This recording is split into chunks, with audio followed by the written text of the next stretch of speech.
अस्सलामुअलैकुम वरहमतुल्लाहि वबरकातुहू। प्यारे बच्चों, कैसे हो आप लोग।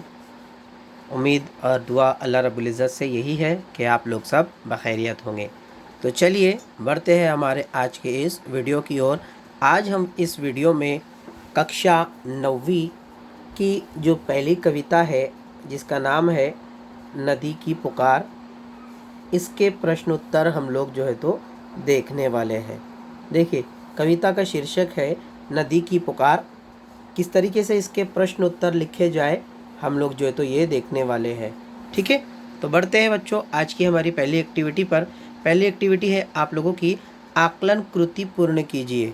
यहाँ पर जो आप लोग को कृति दिया जा रही है, जो कृति आप लोग को दी जाएंगी उसको आपको जो है तो पूरा करना है। ठीक है, पहली आकृति अगर आप लोग देखें तो यहाँ पर दिया जा रहा है, क्या आकृति दी गई है, नदी नहीं रही तो या नदी नहीं रहे तो, यानी नदियाँ अगर ख़त्म हो जाए तो क्या होगा। ठीक है, तो देखिए पहला ऑप्शन है इसका, पहले पॉइंट में आप लोग को लिखना रहेगा तब ऐसी सिचुएशन में सागर मुरझा जाएगा और जो नाले हैं वो नाले अपनी मंजिल तक जो है तो नहीं पहुंच पाएंगे, यानी नाले को मंजिल नहीं मिलेंगी। तो इस तरीके से नदी के ना रहने की वजह से ये 2 पॉइंट जो है तो होंगे। आप लोग को इसको आपकी कॉपी में ऐसी कैसी जैसी आकृति बताई गई है वैसे ही आकृति आपको बना लेनी है। दूसरी एक बात बच्चों, ये जो आकृति आप बनाओगे तो ये आकृति आपको पेन से बनानी है। किससे बनानी है, आपको ये पेन से बनानी है। चाहे आप लोग कॉपी में लिख रहे हो या चाहे आप लोग पेपर में लिख रहे हो, आपको इसको पेन से ही ड्रॉ करना है। ठीक है, पेन और स्केल का इस्तेमाल आप लोग जो तो करेंगे। ठीक है, दोनों की मदद से आप लोग जो तो इसको बनाओगे। ठीक है, बढ़ते हैं नेक्स्ट कृति की ओर। देखिए नेक्स्ट आकृति है आप लोगों की, नेक्स्ट आकृति क्या है कि कविता में प्रयुक्त प्राकृतिक संपदा। देखिए प्राकृतिक संपदा, प्राकृतिक संपदा किसे कहते हैं, प्राकृतिक संपदा कहते हैं कुदरती वसाइल को। किसे कहते हैं, कुदरती वसाइल को। अब कविता में कौन कौन सी कुदरती वसाइलों का जिक्र आया है तो वो हम लोग को जो तो लिखना है। ठीक है, तो कुदरती वसाइल में देखो नदी क्या है, कुदरती वसाइल है। ठीक है, हरियाली क्या है, कुदरती वसाइल है। सागर क्या है, ये भी कुदरती वसाइल है। और झरना क्या है, ये भी कुदरती वसाइल है। तो ये सारी कुदरती वसाइलों का जिक्र या तज़किरा जो तो हमारा कविता में आया है और इसे ही जो तो प्राकृतिक संपदा कहते हैं, जिसे हम लोग कुदरती वसाइल कहते हैं। ठीक है, यानी जो कुदरत की तरफ से पैदा की गई है। वैसे सारी चीज़ें कुदरत की तरफ से पैदा की गई है, लेकिन कुछ कुछ चीज़ें ऐसी होती है जो मसनूई होती है, इंसान की बनाई हुई होती है। तो यहाँ पर हमको कुदरती यानी प्राकृतिक संपदा, जो प्राकृतिक है जो कुदरती है, वो हम लोग को जो तो लिखना है। ठीक है, तो आप लोग इसको लिख लेंगे। नेक्स्ट क्वेश्चन है बच्चों आप लोगों का, जोड़ियाँ लगाइए। ठीक है, जोड़ियाँ लगाइए। तो ये जोड़ियाँ लगाइए में देखिए यहाँ पर आप लोग का पहला दिया गया है तट। तट का मतलब क्या होता है, किनारा। तो इससे मिलता जुलता शब्द जो है तो कविता में क्या हुआ है, वो है गीत, यानी नदियों के तट पर बैठो तो गीत सुनाती है। ठीक है, इस तरीके से जो है तो तट का जो जोड़ी है वो सही है, गीत। ठीक है, दूसरा है शुल्क। शुल्क का अगर आप लोग देखें तो बिना शुल्क दे देती है कितनी आए महंगाई रे। तो इसका महंगाई ये शब्द जो है तो आएगा। ठीक है, उसके बाद तीसरा शब्द है आप लोगों का खेत। तो खेतों में बनकर मैंने फैलाई हरियाली रे, तो ये हरियाली इसका सही हो गया। और उसके बाद है सागर। ठीक है, आखिरी पंक्ति में जो तो यहाँ कहा गया है कि खारे सागर में मिलकर के मैंने उसमें दिया मिठाई रे, यानी उसमें जो तो मिठाई उसने बरसाने का काम किया है। तो सागर की कैफियत कैसी है, खारे की है। तो ये जोड़ियाँ आप लोग को जैसी दी गई है वैसे के वैसे ही आप लोग को जो तो इसको लिख लेना है। ठीक है, नेक्स्ट क्वेश्चन की ओर बढ़ते हैं बच्चों हमारे। नेक्स्ट क्वेश्चन देखते हैं क्या है। नेक्स्ट क्वेश्चन है आप लोग का भाषा बिंदु। ठीक है, भाषा बिंदु का मतलब होता है व्याकरण। ठीक है, अब अगर बच्चों आप लोग यहाँ पर अगर देखें तो यहाँ पर एक पॉइंट दिया गया है जिसे हम लोग ने कहा है पर्यायवाची शब्द। असल में पर्यायवाची शब्द कहते हैं समानार्थी शब्द को। किसे कहते हैं, समानार्थी शब्द को कहते हैं। ठीक है, समानार्थी शब्द। अब समानार्थी शब्द किसे कहते हैं, समानार्थी शब्द कहते हैं हम मानी अल्फाज को, यानी ऐसे अल्फाज जो लिखने में अलग अलग हो लेकिन मानी के लिहाज से, अर्थ के अनुसार या मीनिंग के लिहाज से जिनका अर्थ एक ही होता है, मानी एक ही होता है, उन्हें हम समानार्थी शब्द भी कहते हैं और उन्हें हम पर्यायवाची शब्द भी कहते हैं। तो दोनों ही शब्द इससे इसको जो है तो जाना जाता है, पहचाना जाता है, पर्यायवाची शब्द भी और समानार्थी शब्द भी। आप लोग को दोनों याद रखने हैं।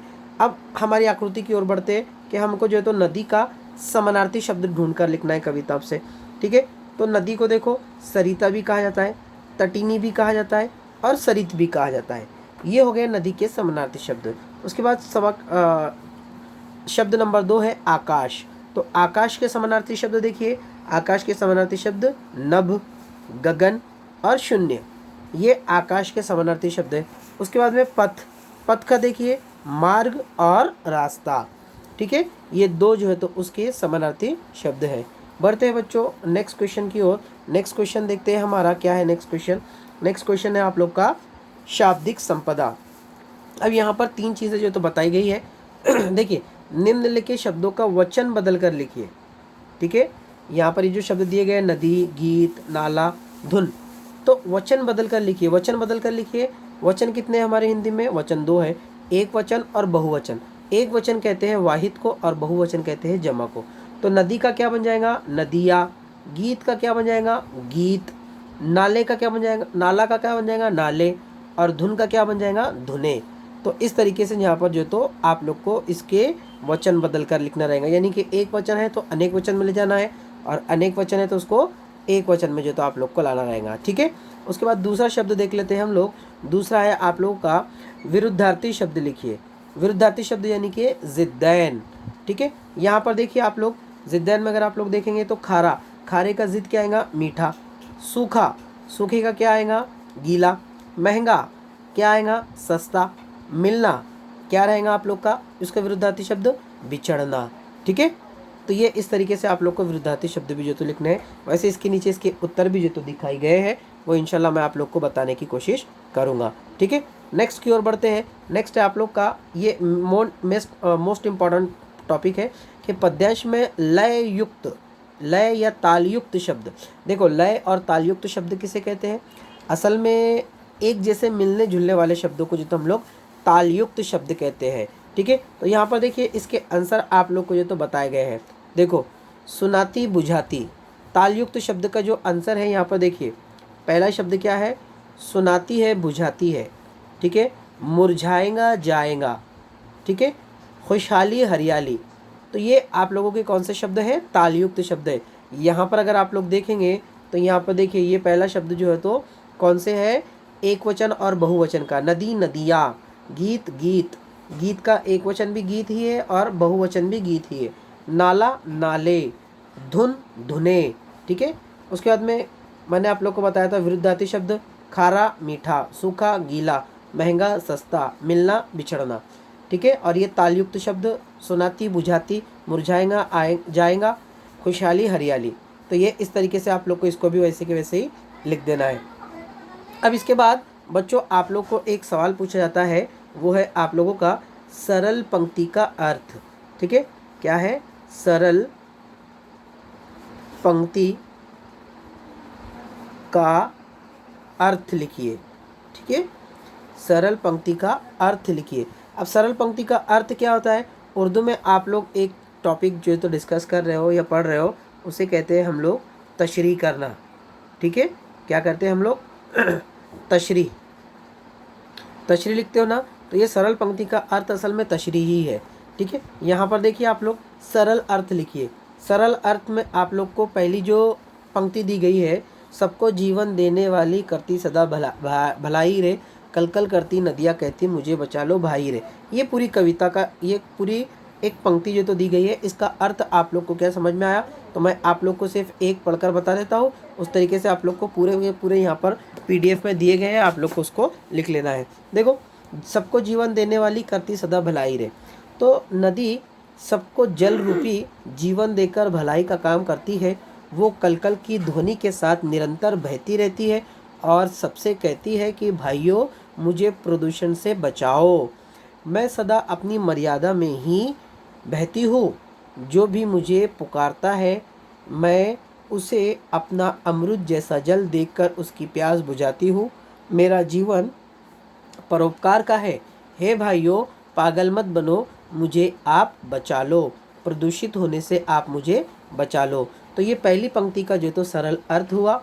ठीक है। यहाँ पर आप लोग को उसका अर्थ का मीनिंग्स जो तो आप लोग को जो तो बता दिया गया है।